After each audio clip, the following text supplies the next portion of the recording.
Bwana Yesu asifiwe sana, watu wa Mungu. Ninamshukuru Mungu aliyetupa tena neema yake siku ya leo ya kuweza kujifunza neno lake kadri Roho Mtakatifu atakavyotuongoza. Ninaomba Roho Mtakatifu atufungue akili zetu, macho yetu ya rohoni, masikio yetu ya rohoni, ufahamu wetu, katika jina la Yesu Kristo, tuweze kuelewa yale ambayo Mungu ametamani tuyaelewe kwa siku ya leo. Karibuni sana na Mungu awabariki. Nimekuwa nikijiuliza kwa muda mrefu sana, hivi ni kwa nini tunayoyasoma kwenye Biblia sasa hivi hatuyaoni yakidhihirika, hasa kwenye kitabu cha Matendo ya Mitume?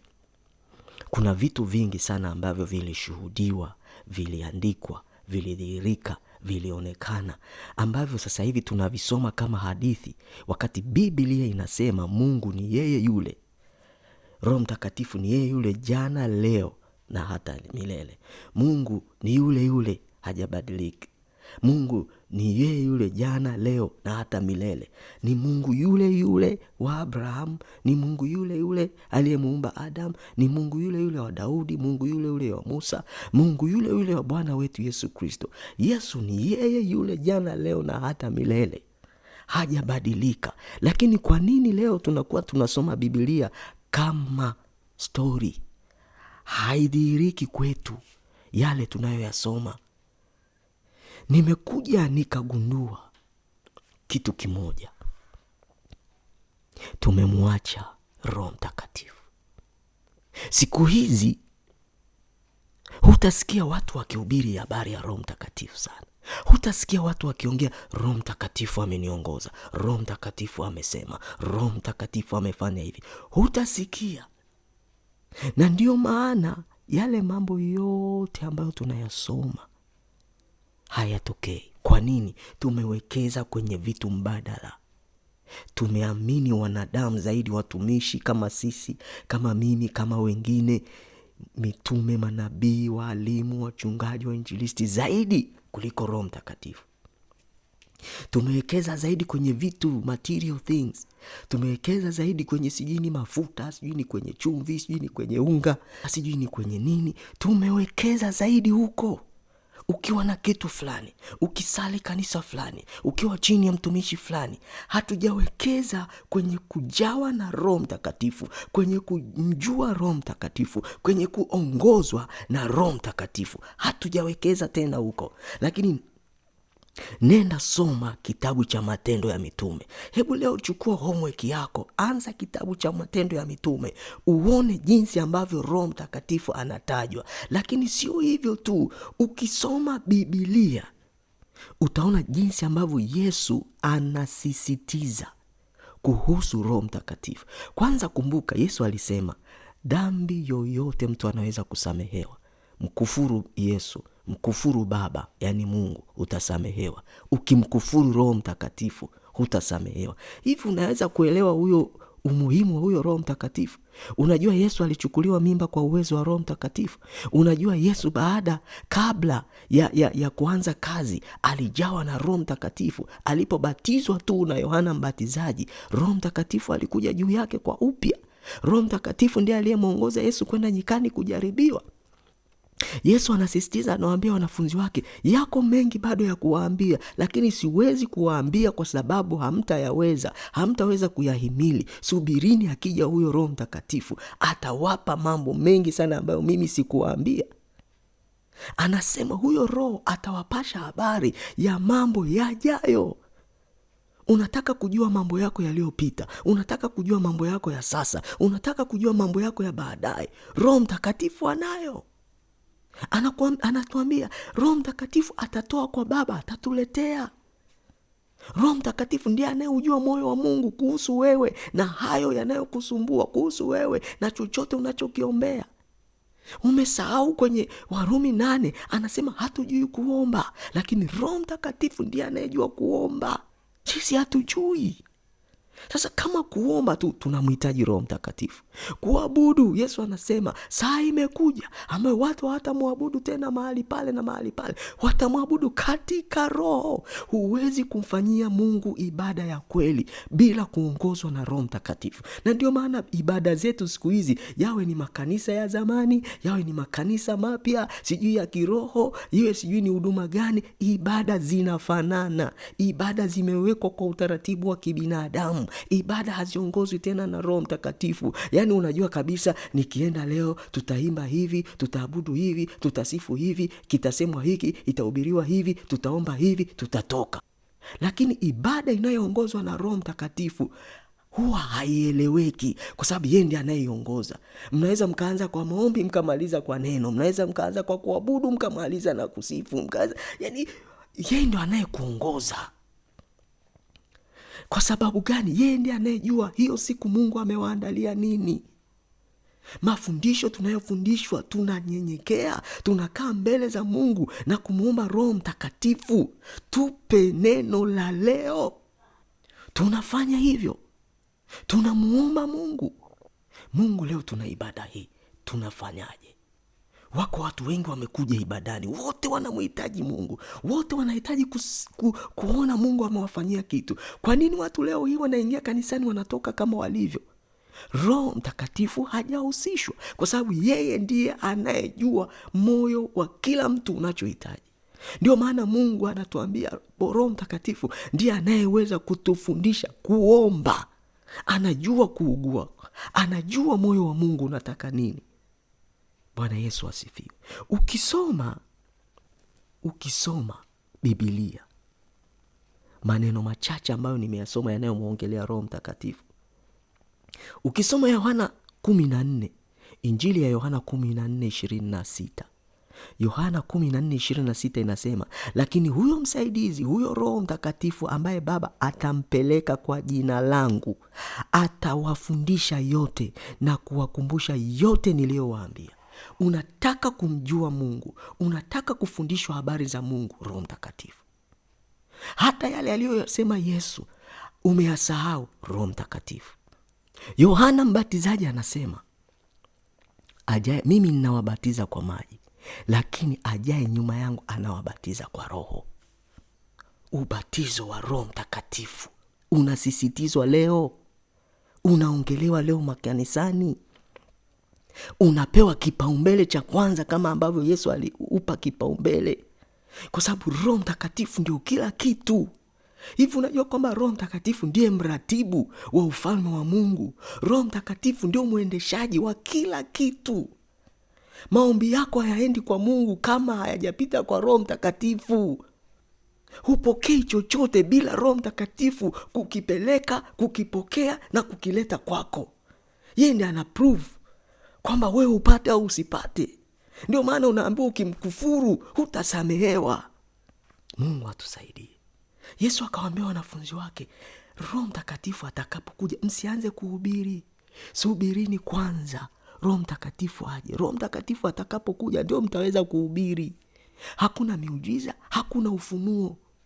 Neno la Mungu linasema andiko linaua, lakini Roho anahuisha. Ukisoma maandiko bila kuongozwa na Roho Mtakatifu, yanakumaliza. Unaishia kukariri na kufanya vitu vya ajabu visivyo mapenzi ya Mungu, kwa sababu hujahuishwa. Neno lolote la Mungu lazima lihuishwe, lifunuliwe kwako na Roho Mtakatifu. Ndio maana Yesu aliwaambia Mafarisayo, mnasoma maandiko mnapekua hamyaelewi. Unafikiri kwa nini walikuwa hawayaelewi? Walikuwa hawayaelewi kwa sababu hawana Roho Mtakatifu. Unasoma maandiko kwa sababu unajua kusoma, lakini unaposoma na uwezo wa Roho Mtakatifu, Roho akakufunulia. Biblia inasema Roho akawafunulia maandiko. Ukisoma kitabu cha Yuda 1:20, waraka wa Yuda 1:20, anasema, bali ninyi wapenzi, mkijijenga juu ya imani yenu iliyo takatifu sana na kuomba katika Roho Mtakatifu. Maombi yanayomwendea Mungu ni maombi yanayoombwa katika Roho Mtakatifu. Paulo anamwambia Timotheo kwenye Timotheo wa 2:14, Timotheo wa pili 1:14, Paulo anamwambia Timotheo, ilinde ile amana nzuri kwa Roho Mtakatifu akaaye ndani yetu.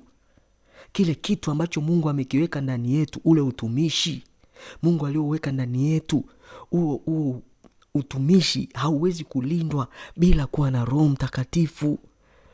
Waefeso 4:30 anasema, Waefeso 4:30 anasema, wala msimhuzunishe yule Roho Mtakatifu wa Mungu, ambaye kwa yeye mlitiwa muhuri hata siku ya ukombozi. Anayekutia muhuri wewe, unastahili kurithi uzima wa milele au hustahili, ni Roho Mtakatifu. Hivi kweli kitu muhimu hivyo unakichukulia kirahisi tu? Roho Mtakatifu ndiye anayekuthibitisha. Roho Mtakatifu ndiye anayenithibitisha mimi ninafaa mbele za Mungu au sifai. Yeye ndiye anayetupiga muhuri, tunastahili au hatustahili. Kwa nini leo hatumuongelei? Kwa nini leo haubiriwi? Kwa nini leo hatuonyeshwi msisitizo? Jamani, Roho Mtakatifu ni muhimu kuliko chochote. Why? Kwa nini shetani ametufumba macho namna hii? Roho Mtakatifu ni msaidizi, ni mwelekezi, ni kiongozi kwa kila aminie. Sasa leo wewe ni muamini, mimi ni muamini, alafu yule anayeniongoza, yule anayenielekeza, yule anayenisaidia, yule anayenifundisha, yule anayenifunulia, yule ambaye ndio taa, ndio nuru, ndio kiongozi, na mpuuza, nitafika? Nitafanikiwa? Kwa nini Roho Mtakatifu leo haongelewi? Anasema kwenye Wakorintho wa kwanza 6:19, Wakorintho wa kwanza 6:19, au hamjui ya kuwa mwili wenu ni hekalu la Roho Mtakatifu aliye ndani yenu, mliyepewa na Mungu? Sikia nikuambie, Roho Mtakatifu akikaa ndani yako kwa wingi, kuna dhambi nyingi sana na mambo mengi sana ambao leo watu tuliokoka, watu tunaomwamini Yesu tunafanya, hatutafanya ikiwa tutamruhusu Roho Mtakatifu akae kwa wingi ndani yetu, ajae ndani yetu, atutawale na kutuongoza. Kuna namna tunawalaumu watu hata wanavaa mavazi ya ajabu lakini wameokoka, wanafanya vitu vya ajabu lakini wameokoka. Ni kwa sababu hawamruhusu Roho Mtakatifu kutembea na kukaa na kuwaongoza ndani yao. Hatuhitaji kupigishana nao kelele. Unajua, ukiwa na Roho Mtakatifu vitu vingi sana anakuonya. Kadri Roho Mtakatifu anavyokujaa. Yesu alimwambia Petro, sikia Petro, ulipokuwa kijana ulikuwa unaenda unakotaka, lakini unakuja wakati ambapo utakuwa unanyosha mikono, unafungwa, unapelekwa usikotaka. Alikuwa anamaanisha nini? Una mahali utafika, utajazwa Roho Mtakatifu. Roho Mtakatifu anakokupeleka ndiko unakoenda. Yaani Roho anakupeleka kulia, kushoto, kulia, yeye anakotaka. Kwa sababu gani? Umemwachia akuongoze. Na utakapomwachia Roho Mtakatifu akuongoze, akujae kwa wingi, na ukajitambua wewe ni hekalu la Roho Mtakatifu, wewe ni kuhani. Biblia inasema kwenye kitabu cha Ufunuo mlango wa 5, Yesu alimnunulia Mungu makuhani na wafalme. Wewe ni hekalu, wewe ni kuhani. Sasa kama wewe ni kuhani na ni mfalme na ni hekalu, wewe huyo Roho Mtakatifu ndiye anayekaa ndani yako, wewe uliye hekalu. Kama huyo Roho Mtakatifu anakaa ndani yako, kuna mengi utayaacha. Tabia tulizo nazo tusizozipenda zinaweza kuondolewa na Roho Mtakatifu peke yake. Ninakwambia, hata uwekewe mikono na miguu na upigwe makwenzi, hiyo tabia haitaisha. Roho Mtakatifu. Hivi unakumbuka yule aliyemsaliti Yesu ni nani? Aliyemkana? Petro. Petro alimkana Yesu. Niambie tabia yake baada ya kujazwa Roho Mtakatifu. Alikuwa kimbelembele, mstari wa mbele. Alichapwa akasherehekea. Kasome kitabu cha Matendo ya Mitume. Alichapwa akafurahi. Alitoka mbele akahubiria watu 5,000 mara ya kwanza. Ni yule aliyemkana Yesu. Nguvu ya Roho Mtakatifu inatuondolea aibu, inatuondolea hofu, inatupa ujasiri. Ndio maana Yesu aliwaambia, subirini ije nguvu. Unataka kuacha kusema uongo? Maana kuna walokole ni waongo mpaka unaogopa. Mwachilie Roho Mtakatifu akutawale. Unataka kuwa na lugha nzuri? Unaongea na watu kwa lugha nzuri. Hugombani na watu ovyo. Unapenda watu, Roho Mtakatifu. Kasome kitabu cha Wagalatia mlango wa 5 kuanzia mstari wa 19. Utaona tunda la Roho Mtakatifu: upendo, utu wema. Huwezi kuwa mtu mwema, huwezi kuwa mtu unayejali watu, huwezi kuwa mtu unayependa watu kama humwachii Roho Mtakatifu akuongoze. Huwezi kuacha kuvaa ovyo ovyo. Utaona ni sawa tu, utachukua maandiko. Mungu hahukumu mwili. Mungu anaangalia moyo. Mungu anaangalia moyo. But you are the temple of the Holy Spirit. You are the temple of God. Hayo mavazi unayovaa yanamtambulisha nani? Watu wanapokuona hivi wanasema nini? Wanamtukuza Mungu au wanamsema Mungu vibaya? Kwa sababu lazima tufanye vitu ambavyo vinamtukuza Mungu.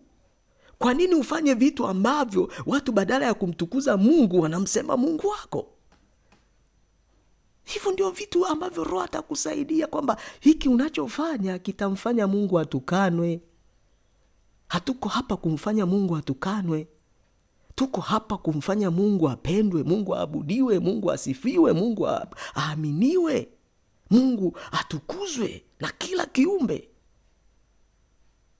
Roho Mtakatifu atakusaidia, atakuonya, hiyo nguo uliovaa haiko sawa, hayo maneno unayosema sio sawa, hicho unachokifanya sio sawa. Bwana Yesu asifiwe. Anasema pia, ukienda kusoma tena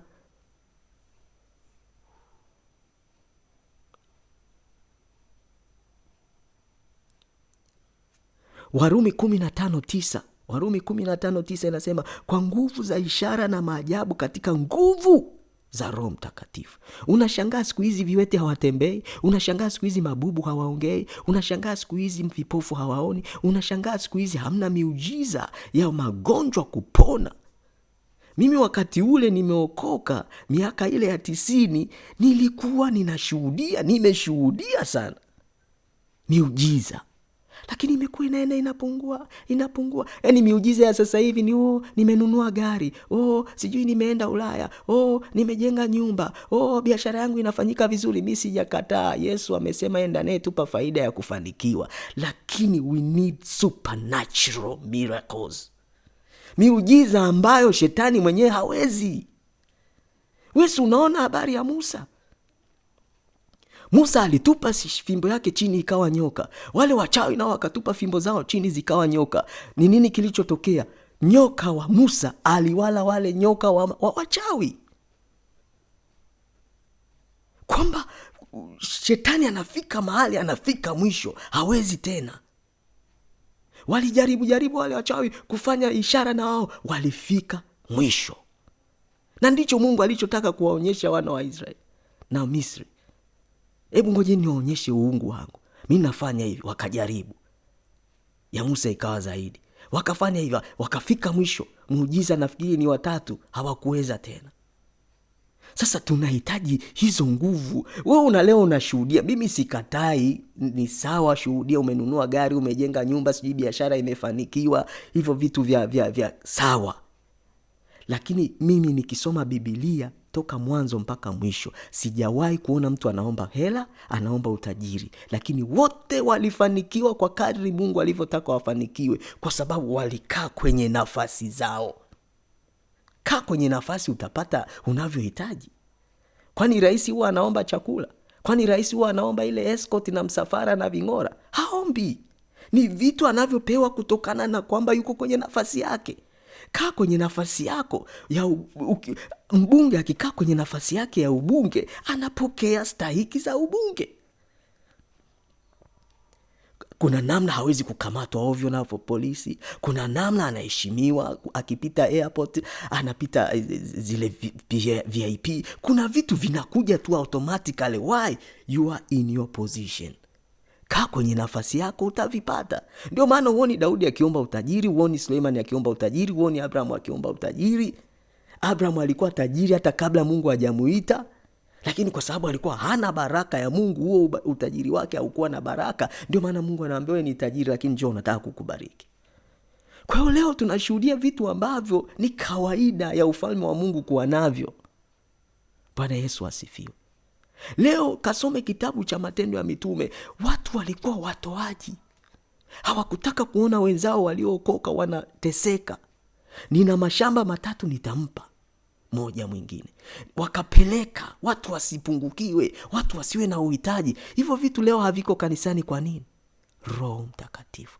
Na kuambia huwezi kuwa mtoaji na kuwasaidia wengine kwa namna ile ya Matendo ya Mitume kama huna Roho Mtakatifu.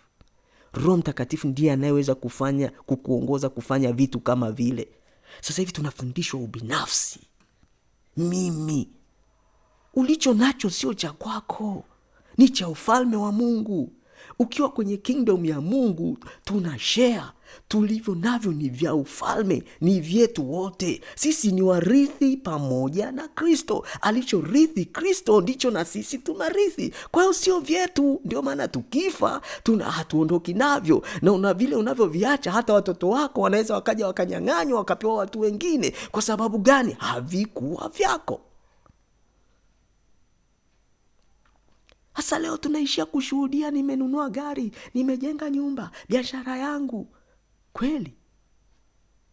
From kushuhudia, viwete wanatembea, vipofu wanaona, viziwi wanasikia, kansa zinapona.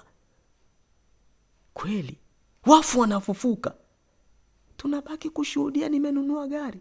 Sasa matajiri wana haja gani ya kuja kwa Yesu? Kama shuhuda zenyewe ni za kununua magari na kwenda Ulaya na kujenga nyumba na kupata pesa, sijui miracle money, sijui nini. Sasa unamshawishi nini tajiri? Mabilionea. Hivi unafikiri Yesu alikuwa anahubiri injili hizi za hivi mpaka Zakayo akavutiwa? Zakayo was a rich man. Alikuwa tajiri sana.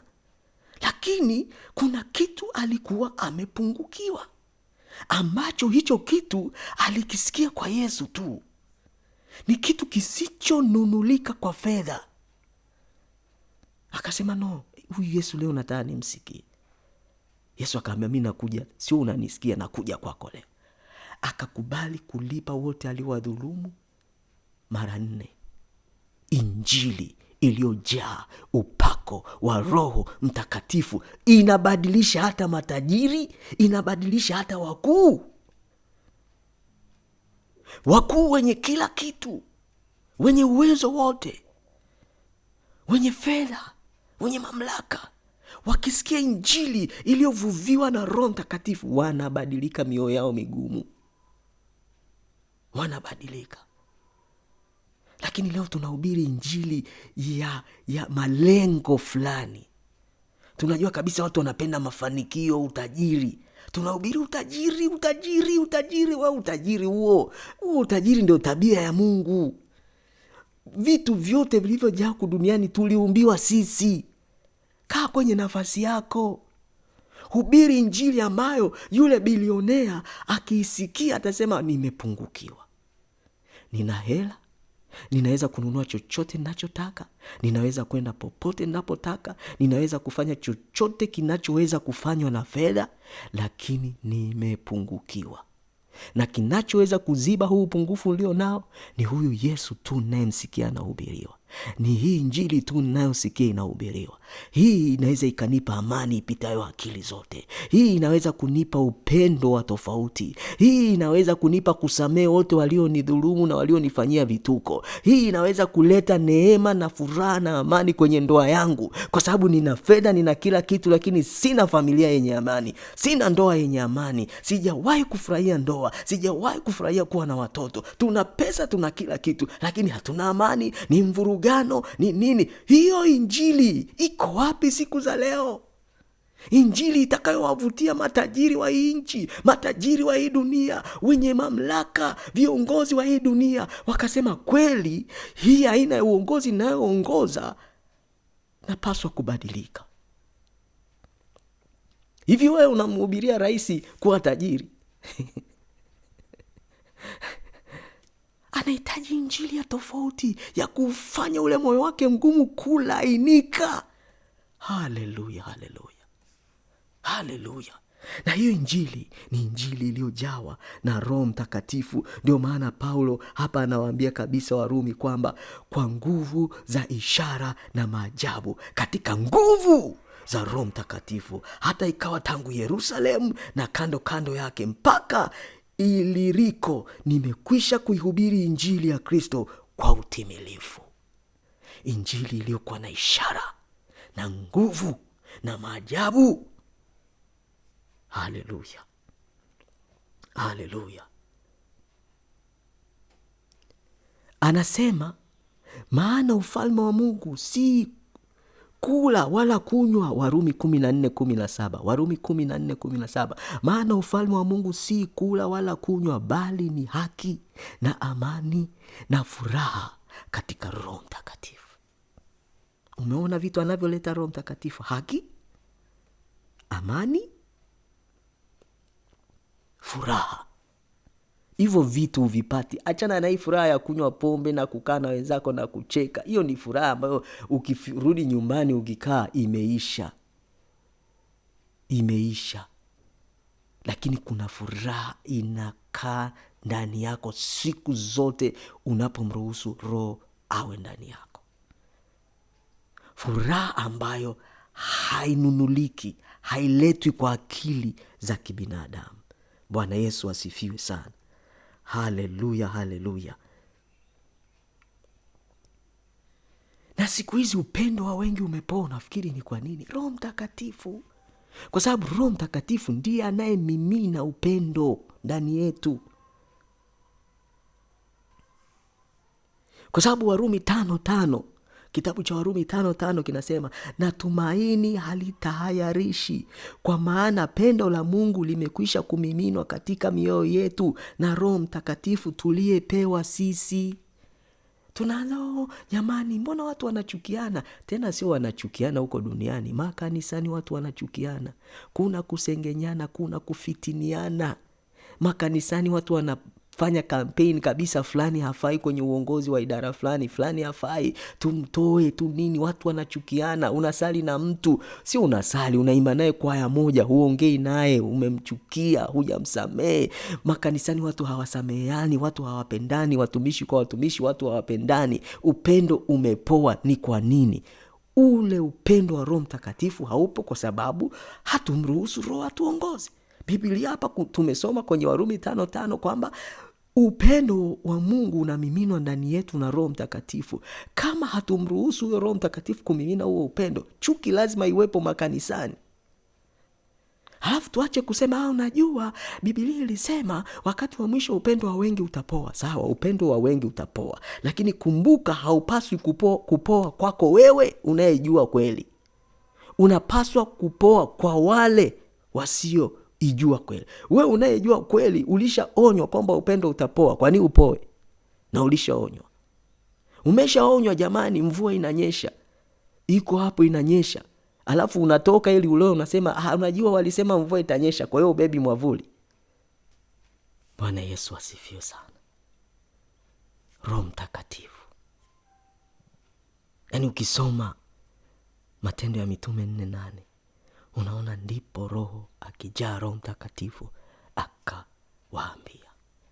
Yaani Roho Mtakatifu alimfanya Petro akabadilika kabisa. Roho Mtakatifu ndiye anayebadilisha. Ndiye anayebadilisha. Hivi kama Yesu alisisitiza sana kuhusu Roho Mtakatifu kwa msaada wetu wa karibu, na kuwa hatuwezi chochote bila huyo Roho Mtakatifu, kwa nini leo hii hatuko karibu na huyo msaidizi? Na huwezi kusikia akiongelewa sana. Sio na waumini, sio na watumishi, wala makanisani. Husikii Roho Mtakatifu akisema. Husikii sana Roho Mtakatifu ameniongoza, Roho Mtakatifu amenielekeza. Humsikii tena. Wewe nenda kasome Matendo ya Mitume. Alikuwa anasemwa kweli Roho Mtakatifu. Na hata wakati ule sisi tunaokoka tulikuwa tunamsikia sana Roho Mtakatifu, na tuliona ishara na maajabu. Kwa nini leo Roho Mtakatifu haongelewi? Yesu mwenyewe nimesema alijazwa Roho Mtakatifu, akamuongoza. Na akawaambia wanafunzi wake, nimeshasema tena, kwamba msifanye chochote bila kujazwa Roho Mtakatifu. Weka some kitabu cha Matendo ya Mitume, utaona hata Stefano anapigwa, anasema hali akijawa Roho Mtakatifu akamwona Yesu ameketi mkono wa kuume wa Mungu kwenye kiti cha enzi. Aliyemsaidia Stefano akavumilia kupigwa mawe ni Roho Mtakatifu. Leo tunaogopa hata kusema nimeokoka kwa sababu Roho Mtakatifu hayuko kwa wingi ndani yetu. Tunaogopa hata kusema Bwana asifiwe. Tunaogopa hata kushuhudia. Tunaogopa hata kumwambia mtu habari za Yesu. Mwenzetu alipigwa mawe akamwona Yesu kwa sababu alijawa Roho Mtakatifu. Leo unaogopa ukimwambia bosi umeokoka hutapata kazi. Unaogopa ukisema kuhusu Yesu wako kuna vitu utapungukiwa, kuna vitu hutapata. Hivi ukipata hivyo vitu afu kesho ukawa haupo duniani? Jiachie kwa Roho Mtakatifu. Muombe Mungu akupe Roho Mtakatifu. Yesu alisema, ni nani ambaye mtoto wake akimuomba mkate atampa jiwe, akimuomba samaki atampa nyoka, akimuomba yai atampa nge? Akasema, kama nyie waovu mnaweza kuwapa watoto wenu vipawa wanavyowaomba, si zaidi sana mkimuomba Baba yenu Roho Mtakatifu? Ebu leo muombe Mungu Roho Mtakatifu akujaze.